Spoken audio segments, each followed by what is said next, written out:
So, very good morning. We talked about dual class shares extensively yesterday. The pros, the cons, the horrors, the delights of dual class.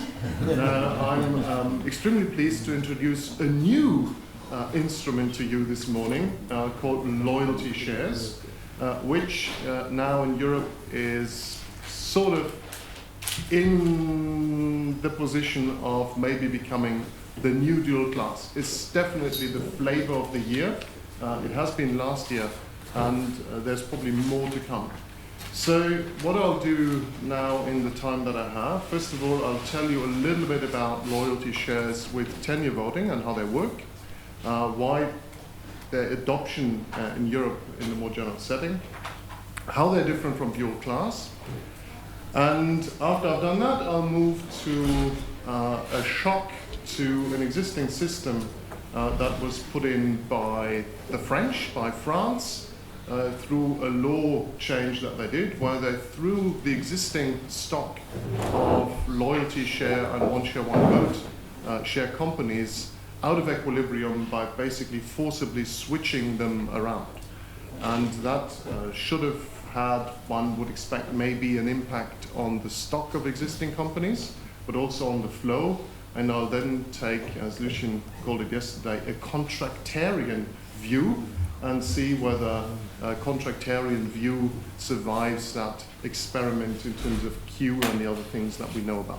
Now that's a pretty full program, so I better get going. So loyalty shares, what are they? Well, there's a paper by Patrick Bolton and Fred Samama that introduces them more generally, and what people have in mind here, of course, is this whole long-termism agenda. So short-termism is a problem. Can we get people to be more long-term? And yeah, well, maybe we can by giving them not ordinary shares, but giving them loyalty shares, and they can come in really two flavors.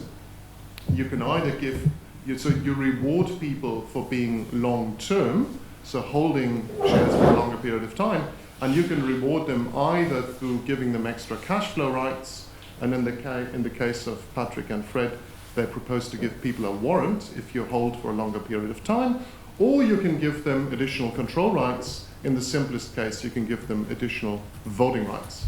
Now, you can, of course, also combine the two things. You can give them extra cash flow rights and voting rights, but that gets even more complicated. So just to be clear, I'm not going to talk about warrants this morning. I'm going to talk about extra voting rights. And to be very clear about the names, I'm going to call these loyalty shares with tenure voting, or short L, loyalty shares with tenure voting, LSTV. Since it's French, you need an acronym for everything, so LSTV, that's the new acronym. They're also called sometimes phased voting, but we like that less, so we went with the tenure voting. So how do these things work in general? Well, first of all, there's the holding period. So if you hold, for example, for 2 years, you can then get more voting rights. And in the French case, you get twice the voting rights. If you are from California and you have a new stock exchange project called the Long-Term Stock Exchange, then, of course, twice might not be large enough, and you go for 10 times. But you don't do 10 times in 2 years, but you do it over 10 years, and you give people an increment of a 12th every month. So over 10 years, you end up with 10 times the voting rights. And that's actually a proposal that's currently pending with the SEC, so that's not fiction, but that's the system made in California. Now, in Europe, these loyalty shares with tenure voting have been available for a long time in France, and that's what I'm going to talk about for the rest of the morning. But they're now also available, they have been available in the Netherlands, and they are now, since 2014, they have been available in Italy. Italy introduced them, so you could opt into loyalty shares. And they are also going to come to Belgium next year. Remember, Belgium was on Lucien's list of a country that's one share, one vote. So Belgium is moving away from that by giving people the option of opting into this control enhancing mechanism. And they are under consideration in Switzerland and in Spain, and possibly they will come to other countries as well. And I've talked about the US. In the US, they're already available. There is a very good paper by Lynn Dallas and co-author analyzing them. About 34 countries use them in the US, but with this long-term stock exchange proposal, They are very not East Coast, but West Coast kind of thing, and people in California are quite keen on them to maybe make them the new dual class for a variety of reasons, because they are similar to dual class in that they're a control enhancing mechanism, but they're also substantially different. So, first of all, there's only a single class of shares. They're not two classes, but only one share class. The extra votes are not perpetual. There's a built-in sunset, because when you sell, the voting rights go away. They have a single share price. The holding now, and that's really different between them and dual class. How many votes you have doesn't just depend on you. It also depends on the holding period of the other people, because if the other people hold for a long time, the total number of votes increases, so your voting power actually goes down. So if everybody becomes extremely loyal, then your voting power goes down. So it's not that you entrench yourself deliberately, it also depends on what other people do. Now, one wrinkle on the practicalities, registration in Europe for these things at the moment is semi-manual. So if you have shares that you've held for 2 years, you have to write to the company and say, I would like to register these shares as applying for dual votes, and you then have to deregister them manually. That makes it unattractive for investors who seek liquidity. In the States, the long-term stock exchange wants to automate this, so that registration process then becomes very automatic and makes it more attractive to institutional investors. But at the moment, registration is semi-manual. Now, the disadvantage of these things is they are less transparent, clearly, than dual class, because how many votes you have is actually not clear from the beginning. And yeah. Anyway, I could talk about this for longer, but I don't have enough time. Benny will run out of patience with me if I keep going on talking about them in general. Now, just to give you another example of why these are a bit different. So this is what you get in terms of the, if you issue these, well, not issue is the wrong word. So on the x-axis, you have from 0 to 100 the number of loyalty shares in your total issuances. And then on the y-axis, you have the voting power. So the one line is one share, one vote. You can see here that the thing goes to the left. So that's the leverage increase in terms of votes that you have. And if you take 40%, how much votes do you get? Well, with a 40% block, you get about 57% of voting rights. And the extra you get is therefore about 17%, the wage that Benny talked about yesterday. But obviously that depends on how many other people have this and whether you go further, because if you go further, actually your voting power goes down, because as I said, the total number of votes goes up, so your share and the total number of votes actually goes down. Now, I picked that number 40% not by accident, because here's an example from France. This is Kering, which is a luxury brand, so you probably know some of the brands that they control. This belongs to the Pinot Group, so they have a holding company called Artemis, and they have a 40% block here in this listed company. They get 57.4% of the voting rights, and then you have other people invested, like, for example, the Capital Group. The Capital Group has 5%. Now, but note, because Artemis has more votes and it's got to add up to 100, actually they get 3.5%. So with a 5% equity stake, you only get 3.5% of the votes. So that's also a bit different from, well, it's similar to dual class, but you actually go below the line, you have proportionally fewer. Now, if you then take a California view, things become a bit more extreme because you do it times 10. So these sort of extreme blocks here are in the 10 to 20% range, and you can see, for just comparing, this looks quite benign. You can see why entrepreneurs in California would prefer to have the 10 times, because then in the 10 to 20 range block, that becomes the, basically size choice, where you get the maximum vote for the buck, so to speak. Okay. Now let's move to, so that was to get you interested in LoyaltyShares, and let's move to France. So LoyaltyShares in France have a long history, and about half of the issuers use them there. The way it works is that the default rule at IPO is one share, one vote. So if you don't say anything in your IPO prospectus, then you have one share, one vote. You can then write into your IPO prospectus and in your statutes that you opt into loyalty shares, and then you get those and you offer them to the market.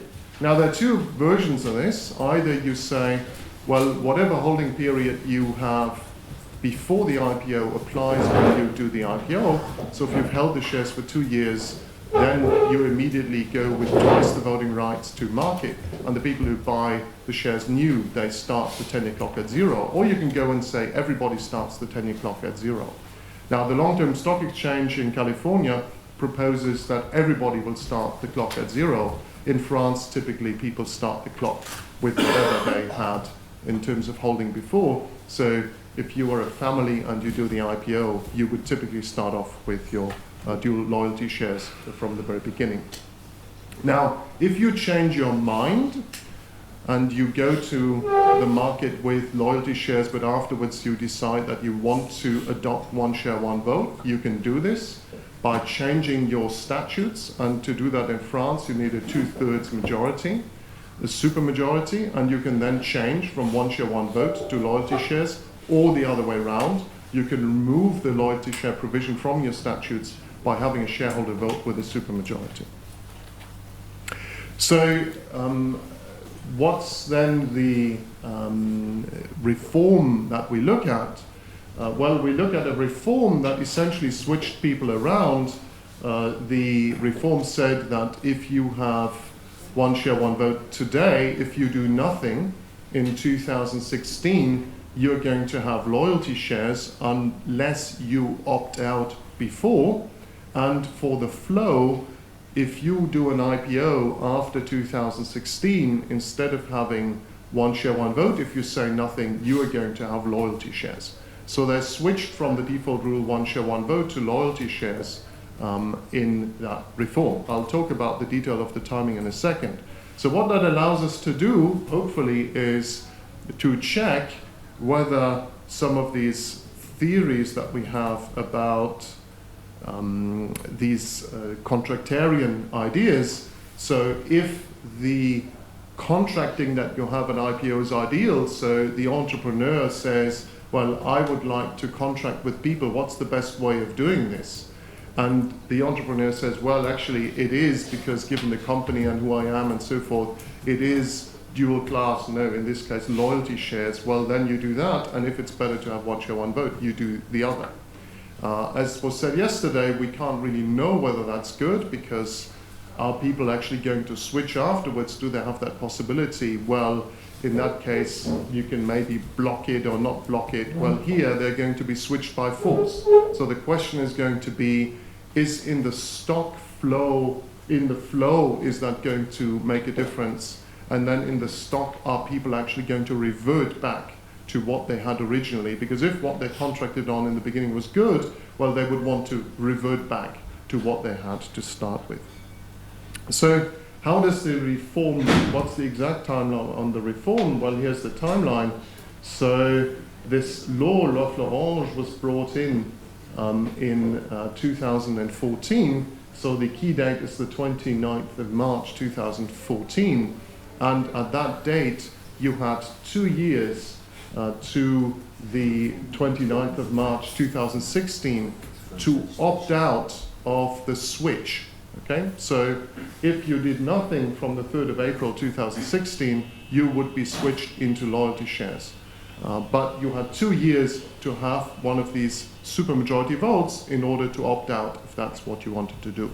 Now, for the flow, it's a little bit more complicated, because for the flow, it's clear what happens after 2016, but actually, if you do the IPO in that intermediate period, you already know you're going to be affected by the switch in 2016. So what people did is they effectively adopted the new default rule, but they said that, for example, if they wanted to have loyalty shares, they said that they would adopt them, but that they would not opt out of the new default in the future. Okay, so essentially the new default rule applied for the flow from 2014 onwards.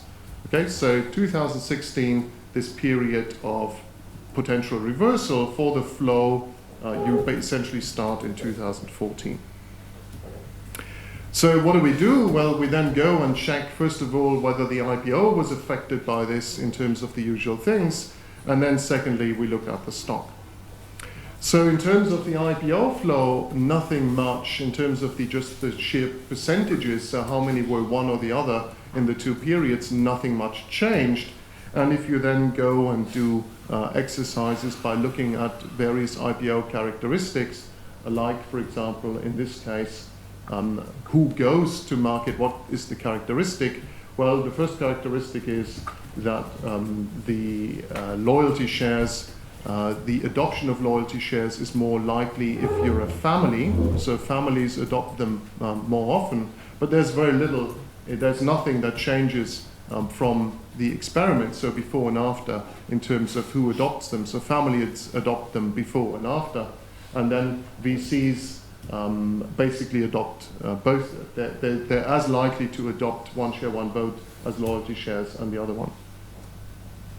Underpricing, we didn't find a difference between loyalty shares and one share, one vote in terms of underpricing. You might have thought that loyalty shares have to be made more palatable depending on the IPO theory that you have, but we find no difference either in the cross-section or before and after the reform in terms of underpricing. We find that in terms of size, the loyalty share issuance these are on average smaller, so loyalty shares get adopted by companies that are somewhat smaller, but there's no difference before and after the reform, and we found no difference in book to market between loyalty share and other companies. So that's the IPO result. So the IPO result, basically nothing changes because of the reform. Benny? Interaction term is big. Might not be statistically significant, but it looks. Yeah, but this is the size. Okay, so oh, you think there was a change from the reform? Okay, maybe they've become. Yeah, you can debate whether that significance matters. Okay, we'll talk about the number. Okay, so let's move to the stock. So in terms of the stock, this gives you the picture before the reform. So the x-axis gives you the capital stake and the y-axis gives you the voting power. So the blue ones are one share, one vote companies, and the red ones are loyalty share companies. And the blue ones lie on the 45-degree line, as they should, one share, one vote. So if you have a 40% stake, capital stake, then you also get 40% of the voting rights. So that's good. They lie on the 45-degree lines. We've drawn that correctly. Now, you should, however, be perplexed because there's some red dots that lie on the 45-degree line as well. Now, the explanation for that is these are companies where the block holders held the shares for less than 2 years. So if you've held for less than 2 years, you have one share, one vote, although you have a loyalty share statute. And you also have some cases where you have the block lie below the 45-degree line. That is because you've held for less than 2 years, but somebody else already has loyalty shares, and therefore you lie below the 45-degree line. But those are exceptions, and for the most, people lie to the left, and it actually, if you look at the curve, it looks very similar to the theoretical one that I drew for you before. And so the people in the about 40% range, they get the biggest leverage here. So how is that picture affected by shocking it now with the reform? So essentially the red people, the blue people are going to be switched to being red unless they do something about it. So first of all, the split that you saw on this picture here is 43-57. So 43% were one share, one vote, and 57% were loyalty share. Now, the first thing that happens is who stays, that's the first result, who stays the same. Now, you might not think that people have a tendency to stay the same because it's actually getting a supermajority is a fairly high hurdle, but actually people want to pretty much either stay or revert to where they were before. So if you were one share, one vote, 31 of these actually bothered to revert, say want to stay one share, one vote. They were quite happy with where they were. Now loyalty shares, of course, the reform is asymmetric, so we don't really know what would have happened if the reform had been the other way around, and they would have forcibly switched to one share, one vote. So these are these two. Now the other people we're interested in, of course, are the non-switchers. So there is one company that actually goes from one share, one vote to loyalty shares, so that's theoretically possible. But the most interesting ones for us, of course, are the non-reverters, so those who get switched into loyalty share, but they don't revert to one share, one vote, and there are 14 of them. So those require extra study, and we looked at them individually very carefully, so there are 14 of them.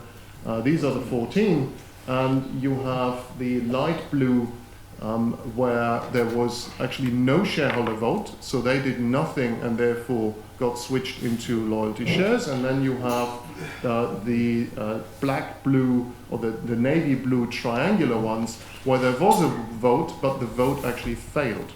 Now the result from this slide is encouraging for what we have with our theories about voting. People look to the future, and if there's no point about voting because the outcome of the vote is already known, you don't vote.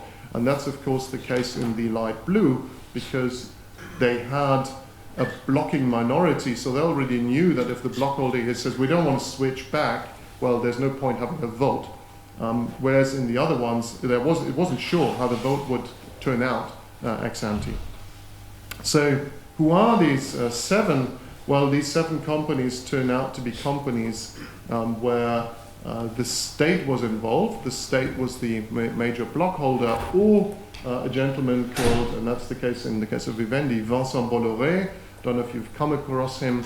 Vincent Bolloré is a very colorful media finance investor, pyramid constructor, so he's a very special kind of French investor. This law was, of course, made to reconquer the real economy and to combat financial speculation. I mean, he is pretty much a financial speculator, but that's one of the ironic things in this whole saga. Now, I'll spare you the details. These votes are really quite interesting because in some cases the management actually proposed for and the state then opposed the management, even in state-controlled companies. The probably most interesting saga is Renault, because the French state in Renault actually only held 15%. And what happened here is that there was actually a risk of Renault getting switched back. But what the French state then did is they borrowed some shares. They first of all increased their block a bit, and then they borrowed the shares just to get over the blocking majority and then minority, and then the reversal was blocked and Renault actually did not revert. And then once that was blocked, you can see what happens. The loyalty shares kick in, and then the 20% block suddenly becomes a 35% vote, and then they have the votes in order to block future reversal back to one share, one vote. In all these cases, the French state clearly didn't have a majority before to vote for a switch to loyalty shares, but because they adopted this new rule, they now had a majority, a blocking minority to block the reversal, and therefore they could get these 7 companies to adopt loyalty shares and give themselves the voting power leverage they didn't have before. So what's the result of all of this? Well, in terms of the Q values, that's the first thing that we checked. So what's the difference, first of all, between loyalty shares and one share, one vote in terms of Q? Now, surprisingly for Annette, having co-authored the loyalty share paper with Benny, Q is actually very similar between loyalty shares and one share, one vote in the cross-section, so not much of a difference there. And then when you switch, it doesn't change very much either. Okay, so no big effect here from the switchers, and it doesn't even change for the non-switchers. So for non-switchers, there's no effect, but for the switchers, there's no effect either. So people who reverted, there's no effect, and then people who were prevented from reverting, there's not much of an effect either. But you shouldn't be surprised by this, because, as I showed you before, the 14, actually, all of them are associated with the French state. So what is very different here is the Q value for whether you're a family or whether you're something else or whether you're the French state. So for the French state, Q is systematically lower both before and after the reform.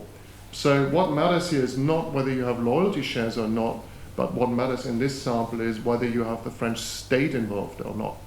Now, before you then all go and say, yeah, French state horrible, etc., etc., now it's a bit more subtle than this, because if you take this new ESG type view of loyalty shares or of dual class shares, you can say, well, actually having the French state here is very good, because you can argue that these companies are actually pretty well run. So the French well, you can have your views on Air France and the French airport company.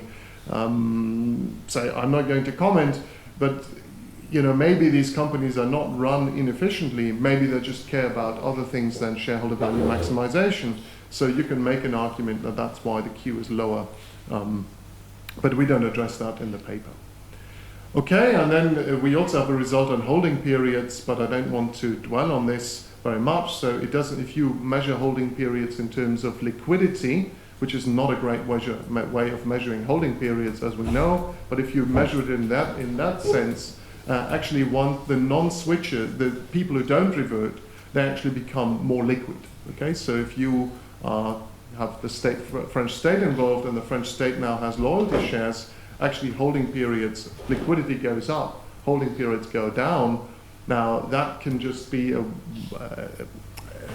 artifact of the measure, because we know that companies that are more widely held, because the blockholder has more voting rights, are more liquid. So the French state actually sold down part of its capital stake that was part of the exercise to raise revenue. So it could be that the float actually becomes more liquid because it becomes larger. So this might be the explanation for this result, but you know, it's not a main result in the paper.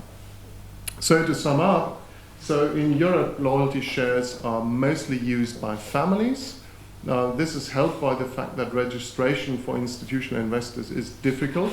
So if you don't really care too much about trading, then you can register. The institutional investors can't, and then that gives you that 40% range where you actually go to 57, and the others can't really participate and push you to a lower voting leverage area. So it really becomes a pure blockholder, family blockholder control enhancing mechanism.